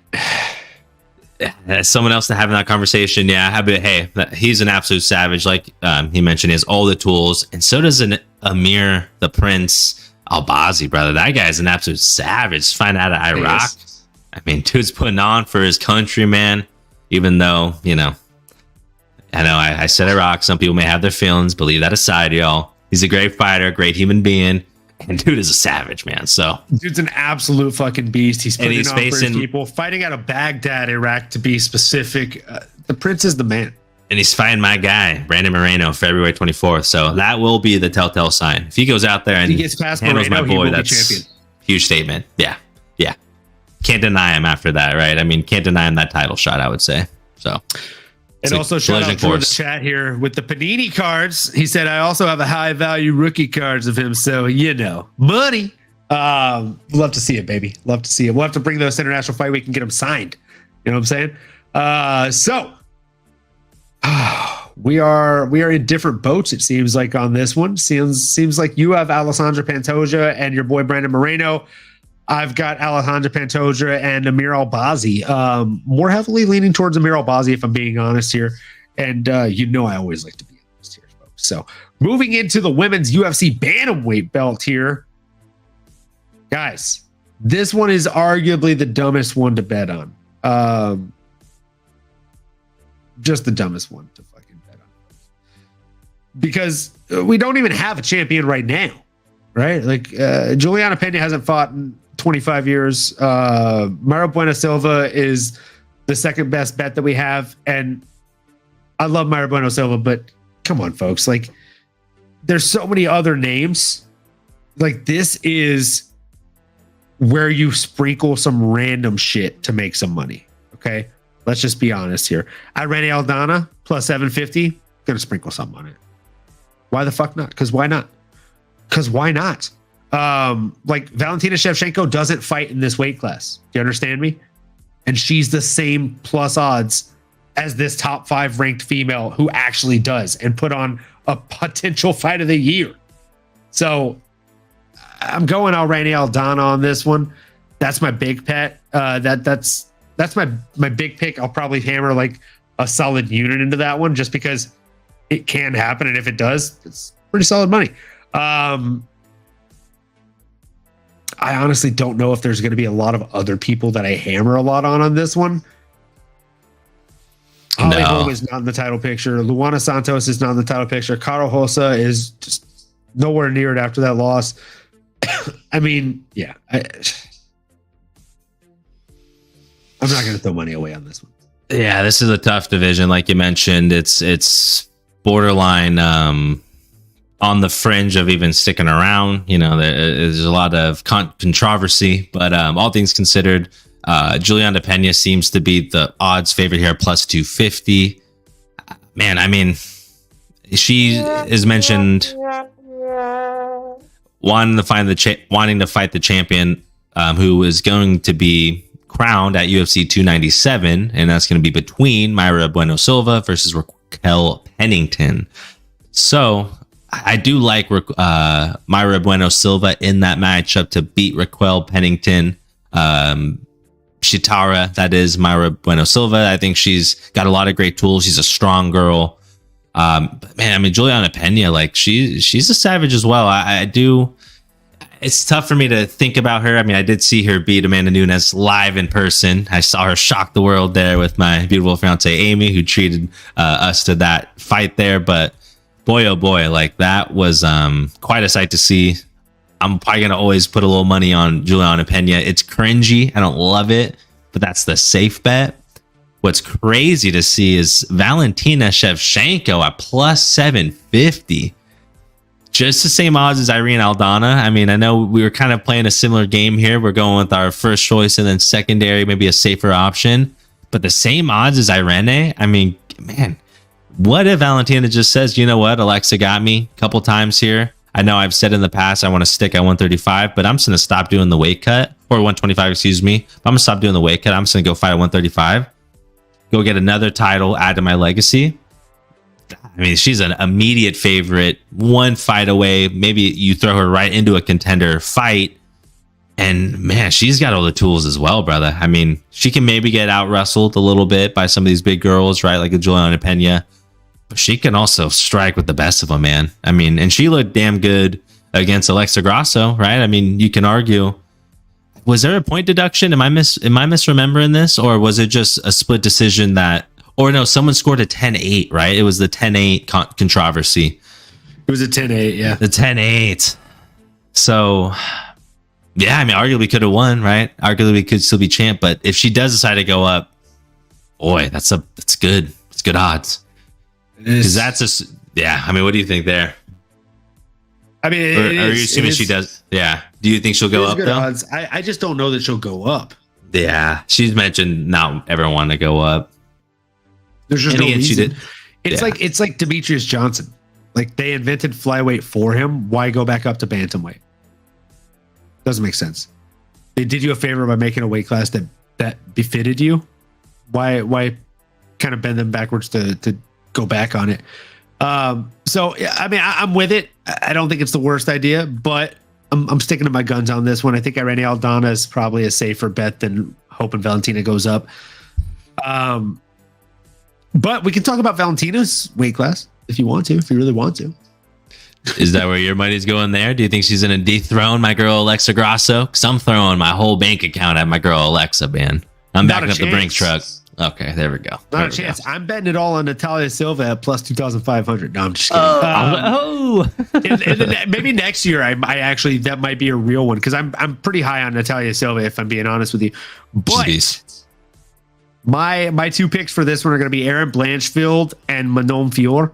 I think Manon is just an absolute beast in this one. Yeah,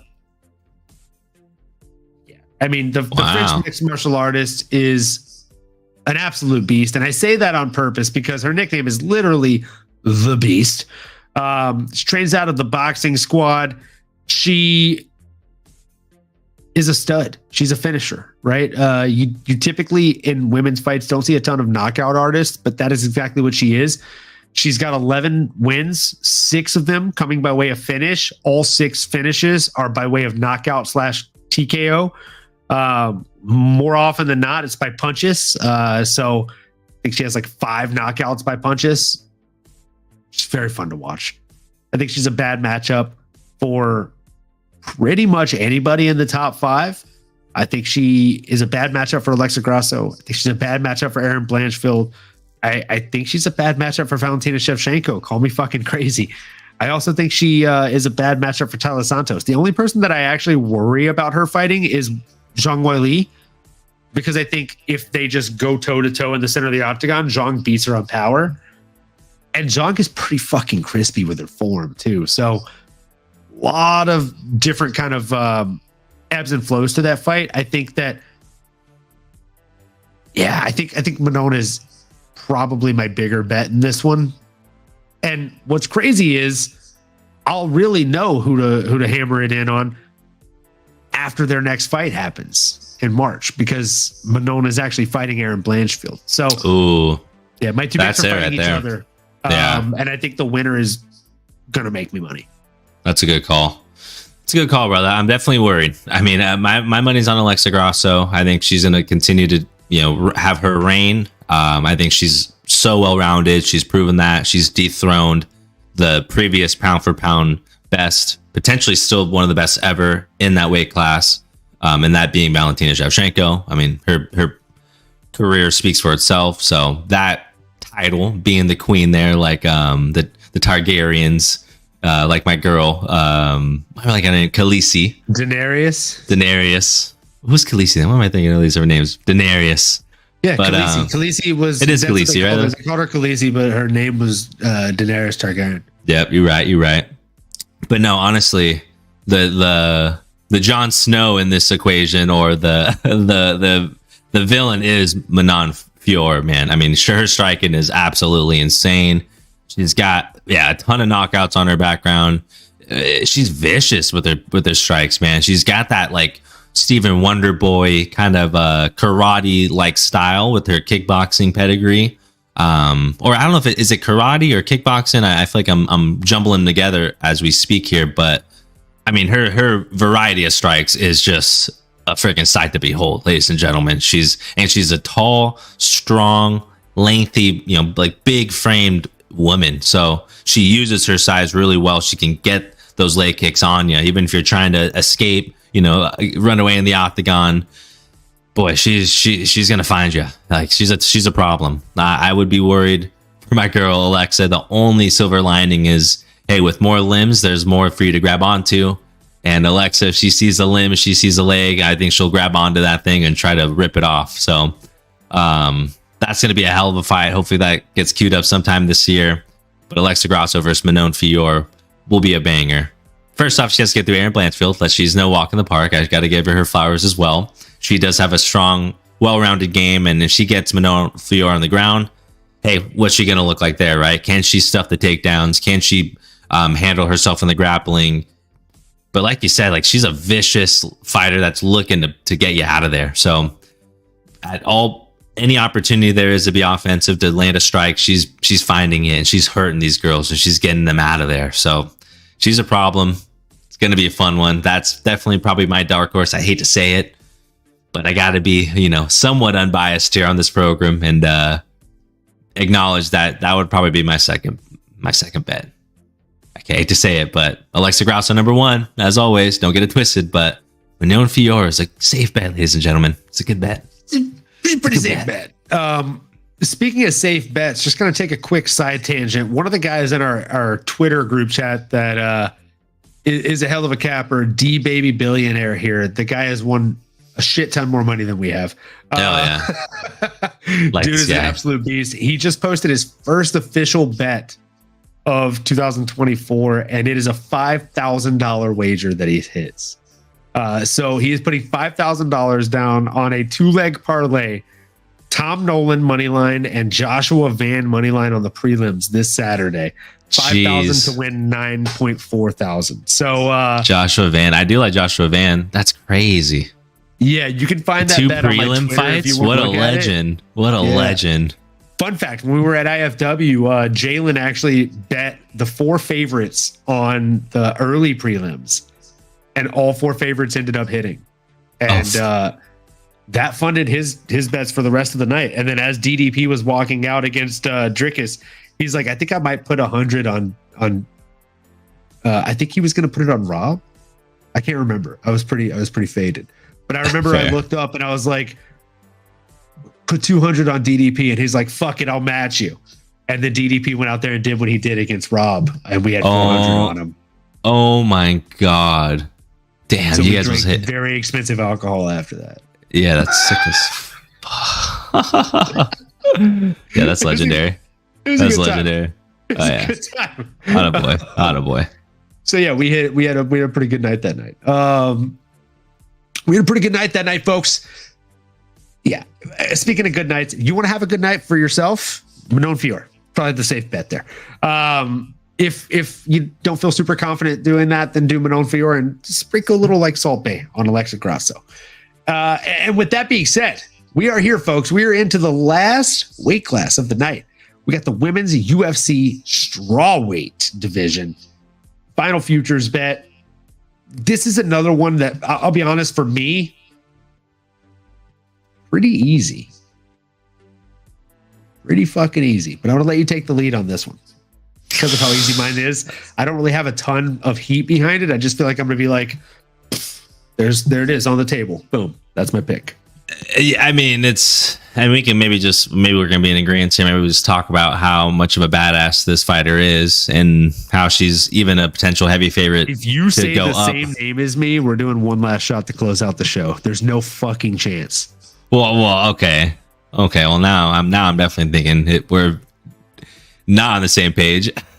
There goes all my confidence. I'm going Zhang Wei Li. I mean, there's no one else I think is going to. Are you okay? Talk to me now, because mine is minus 125. She's a beast. She's well-rounded. She's doing everything right, but lay it on me, you MMAnomaly. You know me, man. Mixed martial arts, something a little different. It's an MMAnomaly. That's me. So I'm going to go ahead and go with the opposite here. I'm going to say Tatiana Suarez, she Khabib. I think she gets it done. I think this is the year for her. I think this is the power year for her and Patchy Mix. And then I also think the Patchy Mix is probably going to end up making his way into the UFC in the next year or so. Let's see what Drew just said in the chat. FWIW, I'm seeing screenshots of Poatan posting on Dana's live. I'm old. What does FWIW mean? For your, or fuck, what is what? Okay. All right. What is what? Somehow clearing that up, but also not clearing that up. I don't know. That's my best guess. So Poatan posted Stoneface. For what it's worth. I do know that phrase. I didn't know that we were shorthanding that these days. For what it's worth. Love it. Nice. I like it. I'll add to the repertoire. Awesome. So Poatan apparently is posting some fucking stone faces. Is he going to fight then? So I'm wondering, is he going to be on 300? And also, my big concern is this. All these announcements for UFC 299. All these announcements for UFC 298. Now we're getting announcements for UFC 300. Is International Fight Week this year going to be like the most watered down card other than Conor McGregor, or what? What's happening? I don't know, man. They have some craziness planned for International Fight Week, and we're just overlooking it. I mean, there's a lot of names out there that you can make. Some fun ones, right? Like some for the fans, some with some implications. I mean, is Islam Justin in the wings. I mean, Islam's not going to fight till after Ramadan, so I guess maybe not if that is the case. But it could be announced, Ramadan I guess. Ends April 9th, 2024. So he just, I mean, unless he's doing his fight camp during Ramadan, that's pretty unlikely, I think. Yeah. Man, I don't know. Something's, I mean, he's been dropping a lot of heat lately. That's all I do know. But yeah, man, it's going to be exciting stuff. I guess, is he going to announce Izzy? Who else is coming off? Who else is going to be out there? What are some big names? I guess Connor technically has been announced, right? So maybe that is just putting some finality to Connor and Chandler or whoever is going to fight who. You see that Jorge's going to fight Nate Diaz? Dude, boxing? what do you tell me your thoughts on that? Jorge Masvidal versus Nathan Diaz in a boxing match. Like, what are your thoughts? Do you want to see it? How do you see it going? Man, I mean, I am fans of both those fighters, so I'll try to watch it. Hopefully they get a better card going. I wonder if it's going to be on Jorge's promotion or how it's all going to go. But I'm not that excited for it, to be honest. I'd rather see them find the UFC again, if anything. But boxing, I think Jorge's probably going to piece him up, right? I mean, Jorge's probably going to be a pretty good boxer. So maybe that's his way to get back in the UFC or kind of test the waters a little bit, or maybe call out Jake Paul. Who knows? But I guess it's entertainment, but I don't know. If there's regular fights on, I'm not tuning into that one too. What are your thoughts, brother? Yeah, 100%. 100% on that one. I just feel like it's exactly like you said. Like, I feel like Jorge's got to piece him up. We pretty much saw that happening already in what we saw in the UFC. So let's see what Miss Mary said here in the chat. It's Vegas and he's already got Connor. He knows the tickets will sell. That's a fact. I mean, so she's right about that.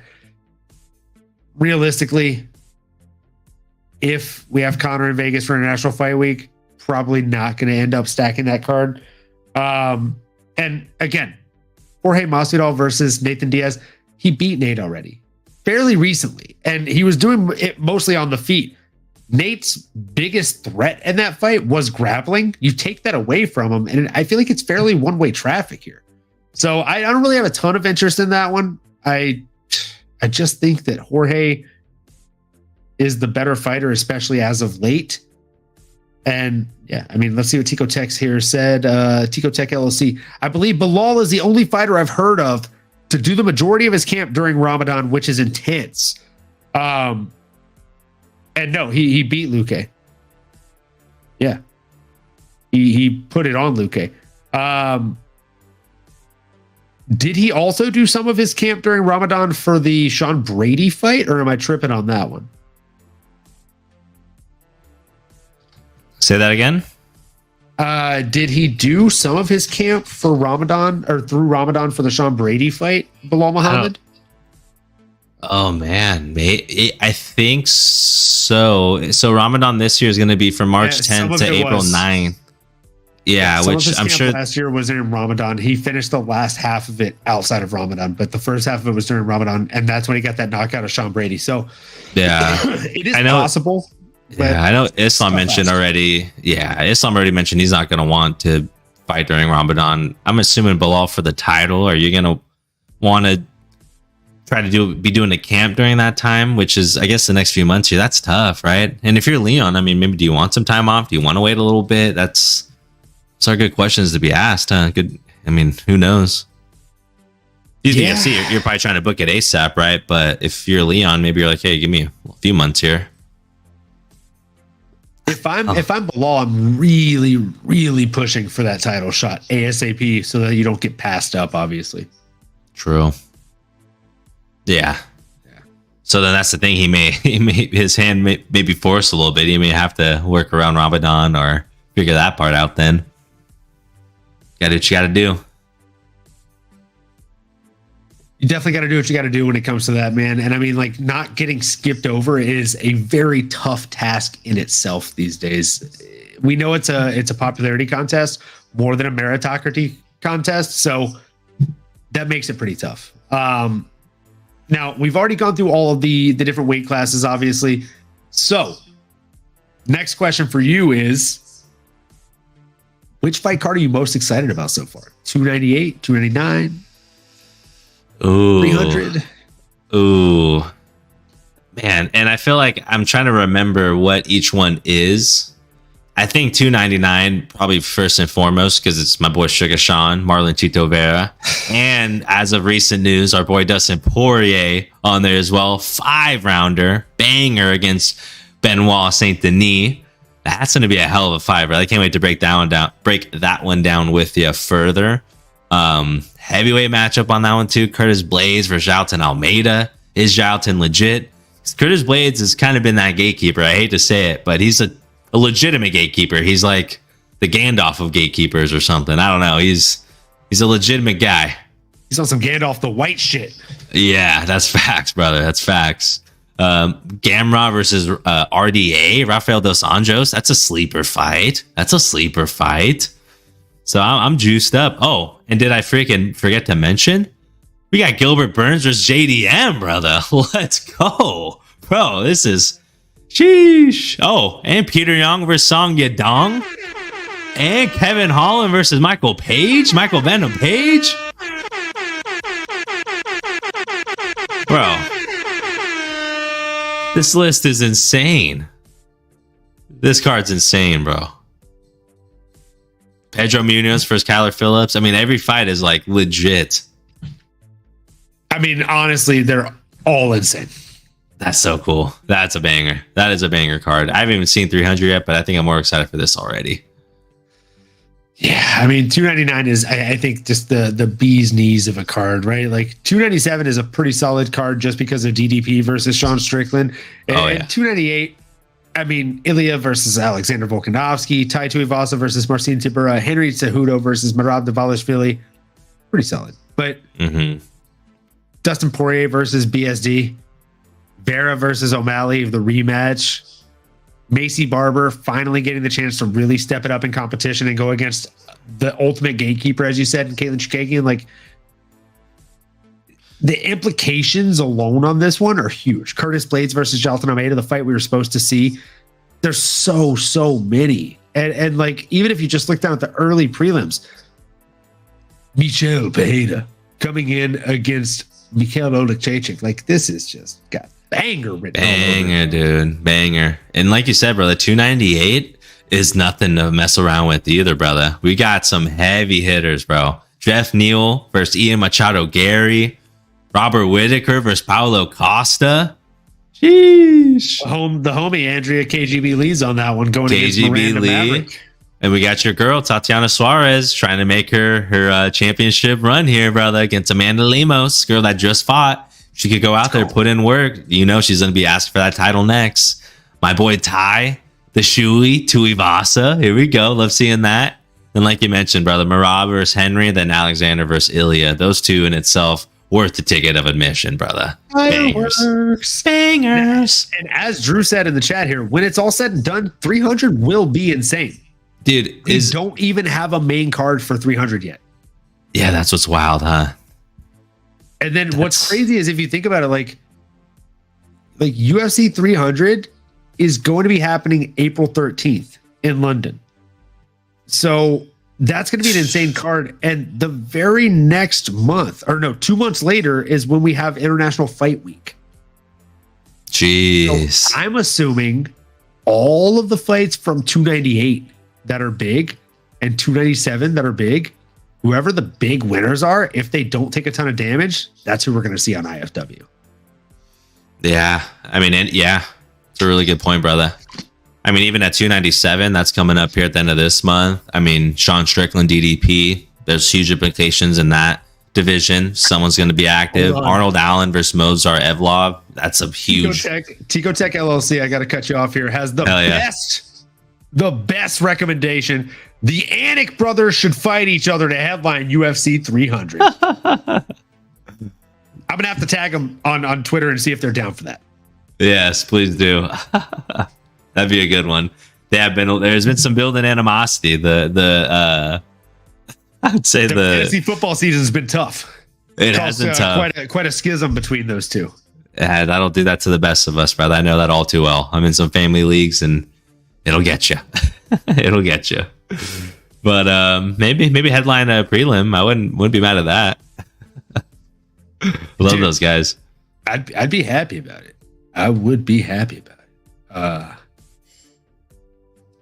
Wait, prelim. What's happening? So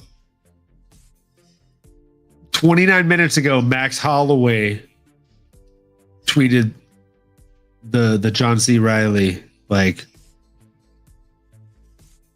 looking around in confusion gif. So I'm thinking maybe he's going to be on UFC 300. Oh, against who? Well, the first comment on the post is a picture of Giga Chikadze. Whoa. Josh Emmett said he'd be willing to fight Max Holloway next. That'd be sick. Other people were saying UFC 300 Max versus Gaethje for the BMF belt. Oh, that'd be wild if he goes up and that'd be just a sick fight. It'd be wild. I mean, take my money, folks. I'm down. Jeez. Josh Emmett called out Max. Maybe it's Max for a title eliminator. Josh Emmett versus Max Holloway. Yeah. I know Aljo wanted Max, but I don't think that's happening, right? I think they talked about that already, or is that? Yeah, Aljo's coach. So I think Ray Longo said that fight's off. Yeah, I don't think that fight's happening. Damn. Max Holloway. Yeah, this had come out a while ago that he was eyeing a BMF title fight. One for the fans. That'd be fucking nuts. Bisping versus Dominic Cruz, the battle of the commentators. I'm kidding. That was a great joke, Drew. I would be down to watch that. So yeah, there you have it. Those are our picks. Now the question is, what are the ones that you feel most confident in? Do you have like a top two?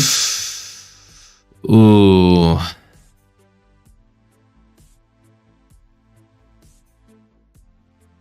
Probably Pantoja and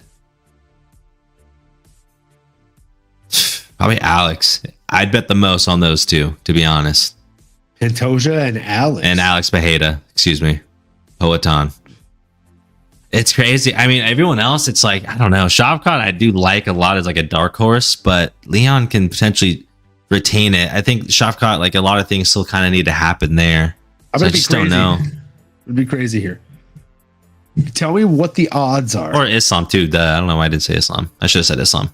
Tell me what the odds are for these three parlayed together. So Ilya for featherweight. Excuse me. Yeah, Ilya for featherweight. Brendan Allen for middleweight. And Aspinall for heavyweight. Oh, that's crazy. I get some pretty good odds. Let me check.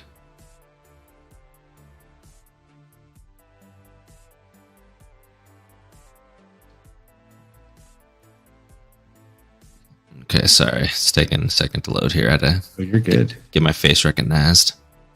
Good, okay, so you said Tommy Boy? Tommy Aspinall. Uh-huh. And then it was... Brendan Allen. Oh, nice. Okay, one sec. All in on my boy. All in. Okay, yep. And Ilya Taporia. Nice. 10 pays 1496. 14,000 odds, 14,860. Yeah. So 5 units, which is 748. Woo. Yeah, we'll put 2 units on that. Attaboy. That's nice. I'm happy with that one. That's solid. That'll be a nice little surprise on December 31st. Sheesh. Can't wait. That's some good ones, brother. I know. I'm going to have to try to find a parlay. I'll be laughing my way all the way to the bank on December 31st. Hey, money in the bank. Shotty, what you think? Hey. All right, guys. Well, That's it for our future bets. We appreciate you tuning in with us. Tune in again tomorrow where we will actually be breaking down the upcoming UFC fight card. It is the first fight card we've had in like what feels like 3 years, but it's only been about 3 weeks. We have Magomed Ankalaev coming in against Johnny Walker to headline. But before then, we have a hell of a preliminary card set up for you. We got Andrei Arlovsky coming in against Waldo Cortez Acosta. We got Matthew the Jedi Semi coming in against Preston Parsons. We got Marcus McGee, fucking bad motherfucker himself. Maniac. Let's go. Balanos. I mean, there's a lot of fights, guys. I could literally go on and name every single one of them. Not going to do that. One more I will name, though, is fucking Ricky Simone coming in against Mario Bautista. Oh, you got to be watching that one. Got fire all over it, folks. Banger, dude. Couple of AZ fighters. Let's go. I'm going to be tuned in for show. I had to yell Arlovsky's name out just to get Drew's attention. Yes, Drew. Arlovsky is still fighting. Andre. We got to meet him at IFW. He's terrifyingly huge. Oh, dude. So solid. He felt like a tree trunk. I believe it. Genuinely felt like a human tree trunk. So that's it for the episode, folks. Make sure that whether you're new here, old, returning, whatever the case, you like, comment, subscribe, smash that bell for notifications. And as always, we really, really, really appreciate you spending your Tuesday night with us. Or if it's a later date, we appreciate you spending whatever night it is that you're spending right now listening to us. And all we ask is that you keep on going and keep on growing. We'll see you tomorrow, folks. Thanks again. You've been listening to the MMAnomaly Show. No filter. As you may have been able to tell, we dig the MMA, and our passion is to dive deep into the upcoming fights, give you our expert breakdowns, and help you make sense of all the chaos that is the fight game. We hope you've enjoyed the show. If you did, make sure to like, rate, and review. We'll be back soon, but in the meantime, make sure to find us on YouTube, Twitter, Instagram, and Twitch at MMAnomaly. Be cool, and we'll see you next time.